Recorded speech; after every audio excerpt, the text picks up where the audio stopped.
doing the classic scone today, and I'm really excited to share this with you because it is something that some people don't make because they've had a flop. All right, they've made rock cakes once and they've never gone back. So I'm excited today to show you how to make the most perfect scones. I've got hints and tips for you to do so. Do comment below if you've ever had a flop with scones or whether you are a scone pro. I would love to know. Now, we are using the guided recipes on cookiedoo.com.au. Sign up to the 30-day free trial if you don't have it on. Now, why is my screen not talking to me today? There we go. Oh, I need to wipe it down.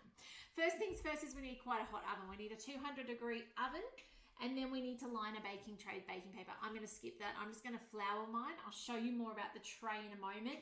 But let me just say this. Scones like to hang out with their friends. They like to be really close to each other because it gives you a softer side.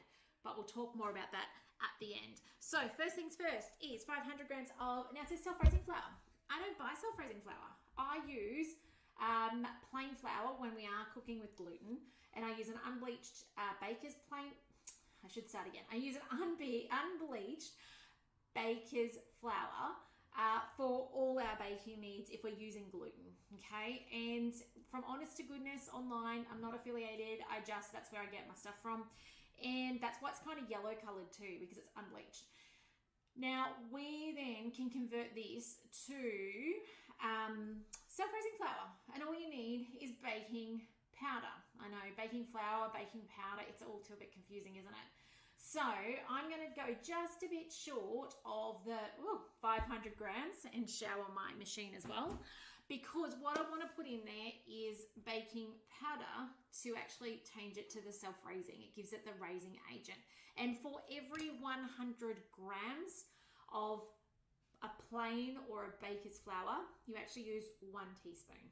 Okay, that will convert it for you. So we want 5 teaspoons of this. Now you'll notice shortly as well, there's actually, I can't count and talk, there's actually more. When I go my next step now, you'll notice we need to put some more in. That's because it's got all this raising in it, okay? It rises.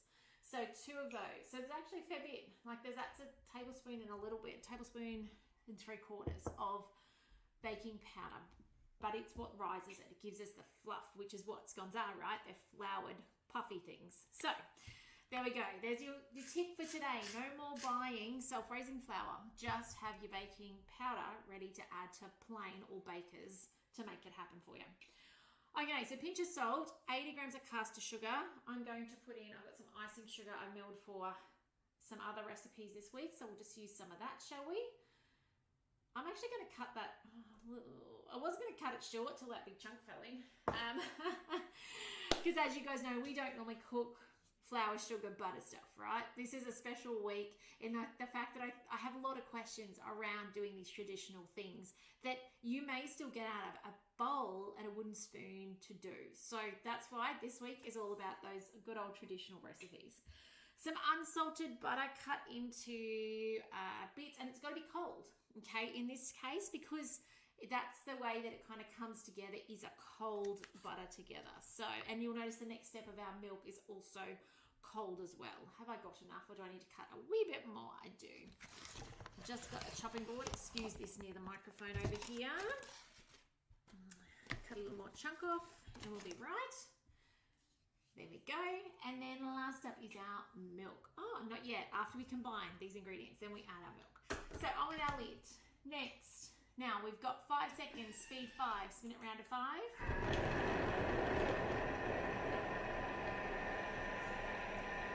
This reminds me a lot of puff pastry, where you combine that stuff together first before it has a kneading time. And similarly with this. Now the trick to making them puffy and perfect is actually not overworking it. If you overwork it, rock cakes, here you come. So that just looks to me now like flour. You really can't see any substance of the butter. And if I think back to my childhood, I used to sit on the bench and rub the butter into the flour, right, till you got little crumbs that you could barely see. That's what the Thermomix has just taken care of in 5 seconds. So 250 grams of whole milk.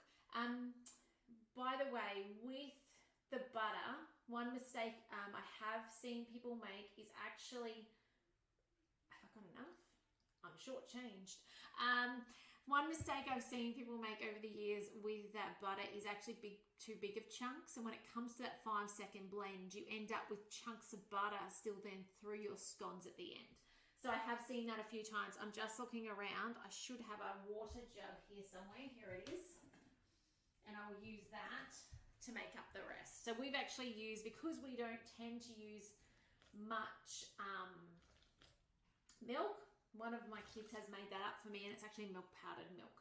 So he would have put the right amount of quantities in of the powder. The water is something that he's gone a bit short on, but that's okay. We can fix that up, which is why I know that I can just put the water into it. So on with the lid. Next, by the way, you can use, on that note, like a lot of you guys who follow along do use alternative milks.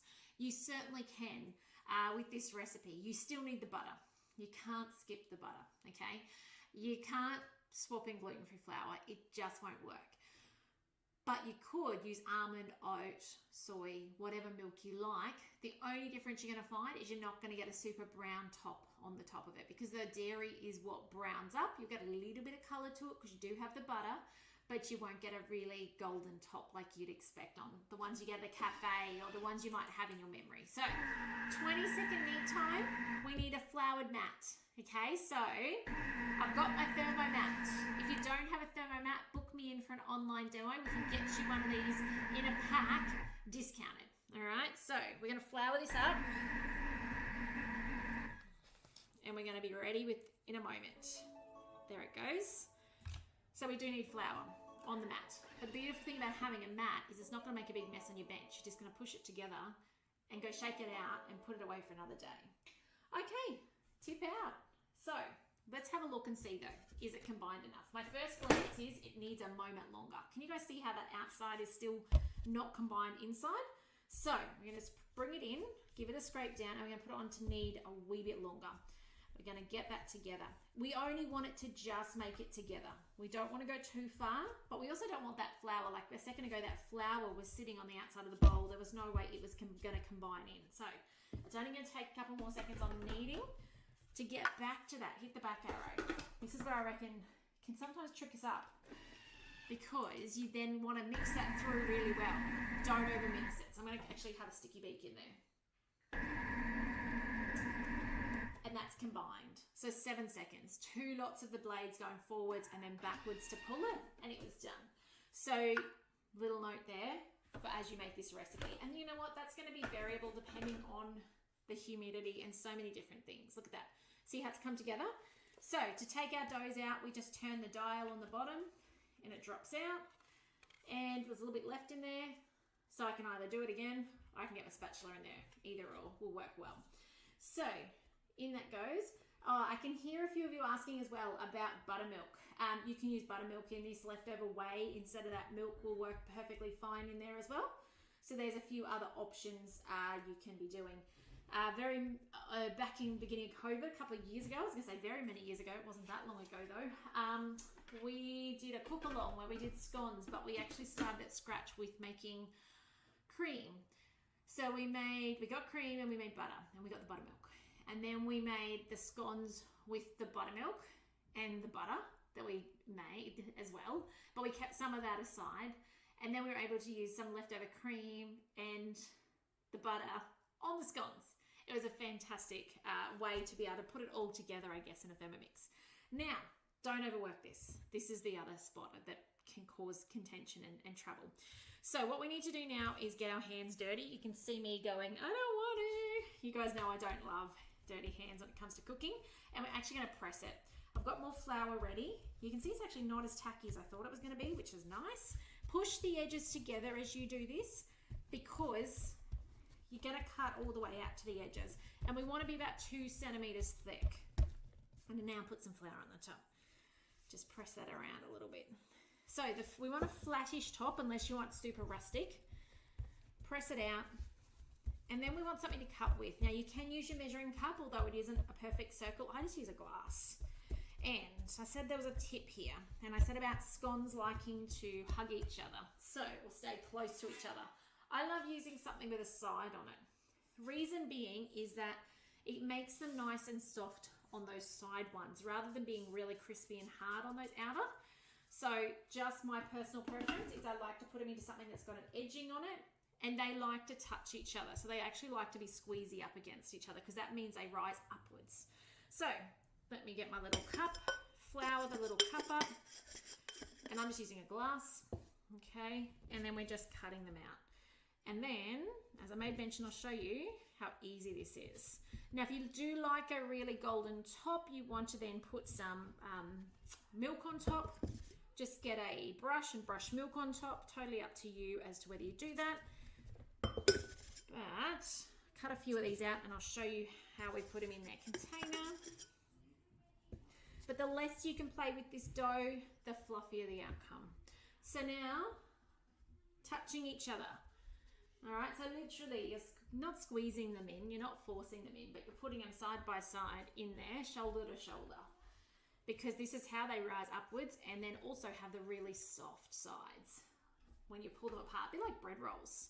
To a certain extent, I mean, bread rolls do go outwards as well, but for a certain extent, they touch each other or have about a centimetre gap on bread rolls for that reason too.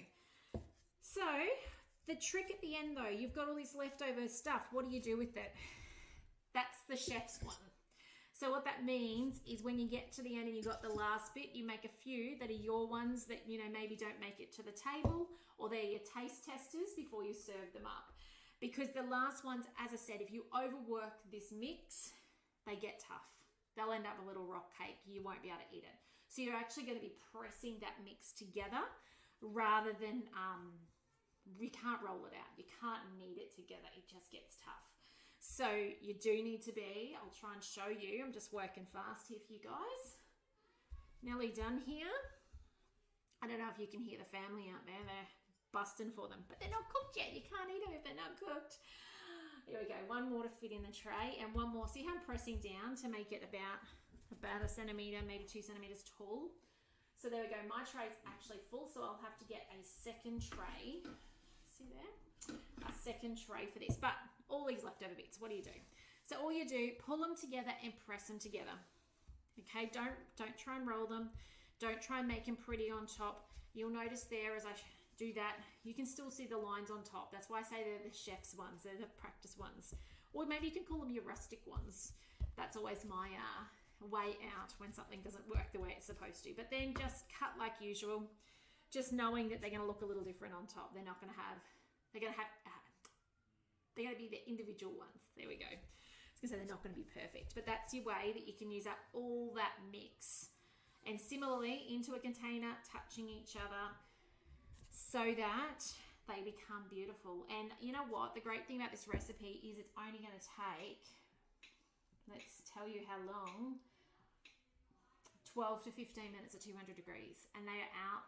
Give them 2 minutes to cool, slice them open. Butter, cream if you want, some beautiful jam, and you're good to go. So there is my tips for making the most amazing scones in your Thermomix. It is super easy once you know the tips and tricks. Let me know if you need help along the way. If you do make rock cakes, keep them, don't throw them, put them in your freezer. They are breadcrumbs for later. They are topping for crumble. They are so many other things. So if you ever do make a mistake, reach out and go, help, help, help. I was going to say, Mum, that's not the word I'm after. Lisa, help.